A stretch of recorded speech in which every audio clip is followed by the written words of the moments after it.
This is AI Podcast. Today we're digging into a neat idea from AAAI 2025 called WEPO, short for Web Element Preference Optimization, by Jiarun Liu and colleagues at BUPT. In one line, it teaches a web agent to pick the right thing on a page by practicing against lookalikes. So like training the model to choose the right button among a bunch of nearly identical buttons? Exactly. Picture a cluttered checkout page. The agent has to click Place Order, not Apply Coupon or Continue Shopping. WEPO turns that choice into a preference problem. Here's the correct element. Here are a few tempting but wrong elements nearby. Now learn to prefer the right one. And they're doing this with just the page's HTML, right? No screenshots, no heavy vision model? Right, text only. The agent reads the DOM, not pixels, which keeps the system light and fast. Before we get into the how, what problem are they pushing against? Haven't web agents already been trained on datasets like Mind2Web? They have. The issue is that standard supervised fine-tuning mostly feeds positives. This is the right element, and doesn't squeeze much value out of the sea of wrong but confusing elements sitting right next to it. Reinforcement learning can help, but it's brittle and expensive, and vision-heavy approaches work, but they're computationally costly. WEPO sits in the middle. It mines the HTML itself to create meaningful negatives and learns preferences directly. Okay, so walk me through the mechanics. What does training look like step by step? First, they prune the HTML to focus on a manageable set of candidate elements. Then, for each step, they pair the ground truth element with several negatives selected by DOM distance, meaning elements that are close in the tree and therefore easy to confuse. Finally, they fine-tune with a preference objective called Direct Preference Optimization, or DPO. DPO in plain English? Think of it as choose A over B training without building a separate reward model. You give the model a preferred output and a less preferred one, and DPO nudges the model so that its probability mass shifts toward the preferred choice. It's simpler and usually more stable than full reinforcement learning. Nice. And the distance idea? Why pick negatives that are close in the DOM? Because those are the ones humans trip over too. The place order and apply coupon buttons might live under the same parent node, look similar in text, and share attributes. If the model can consistently reject those close cousins, it's more likely to act correctly at runtime. So it's like teaching someone to recognize their car key on a ring of identical keys, because the teeth pattern is off by just a bit. Perfect analogy. And they balance the negatives so the model practices across different operation types. Click, type, select. So it's not just overfitting to one action. Where did they test this? On Mind2Web, which covers well over 100 real websites and thousands of tasks, they evaluate not only overall, but also generalization splits, new domains, new tasks, new websites, to see if the agent holds up off distribution. And performance-wise, how much better is it?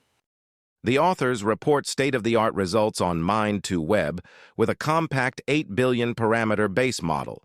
In relative terms, it's roughly 14 points over a classic web agent baseline and about 5 points over a much larger vision language model, all while using only HTML. That only HTML part is interesting. Why does that matter? Cost and practicality.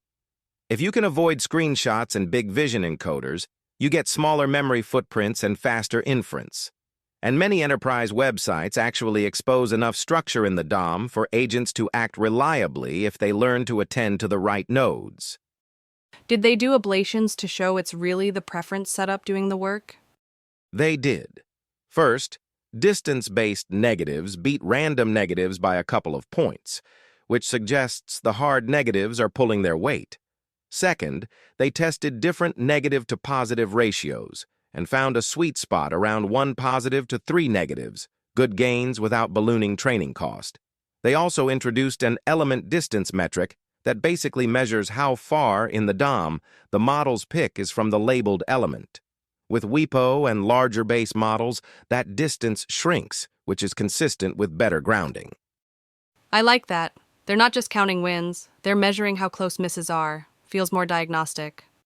Exactly, it tells a story about why the agent improves. Any caveats we should keep in mind? A few. First, the results are on an offline benchmark. Real browsers have pop-ups, slow loads, and dynamic content. We still need more live evaluations to confirm the gains hold up. Second, the approach assumes DOM proximity maps to semantic similarity, which is often true but not always. Shadow DOMs, sticky headers, or complex layouts can break that assumption. And the pruning step you mentioned, does that rely on a separate ranking model? Yes, the training pipeline uses a first-stage ranking component to narrow the candidate pool before preference learning. It's practical, but it means improvements are partly downstream of that retrieval step, which could become a bottleneck on very long pages. How about reproducibility? Is there code out there? There's an official repository and a reference model checkpoint. It's a good signal, though the ecosystem around full end-to-end evaluation is still maturing. Got it. Let me sanity check the core idea. They're not telling the model, generate a plan for this website. They're telling it, given the plan step, choose the correct element and operation, and here are some close but wrong options to push against. That's preference learning, not just next token prediction. That's right. It's like training a barista who already knows how to make coffee to stop grabbing the decaf scoop when the order says regular, because the scoops sit side by side and look the same. The skill is disambiguation in context. Where does this go next if you had to sketch a roadmap? 3 things. 1, run it online in a real browser loop and report task success, latency, and robustness. 2, enrich the negatives with lightweight visual cues, think tiny rendered crops, when HTML alone is ambiguous. And 3, reduce reliance on that first stage ranker so more of the lift comes from the preference learner itself. Maybe even port the idea to mobile apps, where the view hierarchy is like a DOM anyway. Totally. The same hard negatives near the right answer idea should carry over to Android and iOS view trees. All right, quick takeaway for listeners. WEPO shows that teaching web agents what not to click, especially when the wrong choice looks almost right, can be as important as teaching them what to click. With preference learning over the DOM and no heavy vision stack, you get strong gains on a realistic benchmark and a clear path to practical deployment, pending more live testing. Nicely put. If you want to read more, look up the AAAI 2025 paper titled WEPO and the accompanying ARCSA version. It's a crisp read. That's it for today on AI Podcast. I'm Ethan. And I'm Maya. Thanks for listening, and we'll see you next time.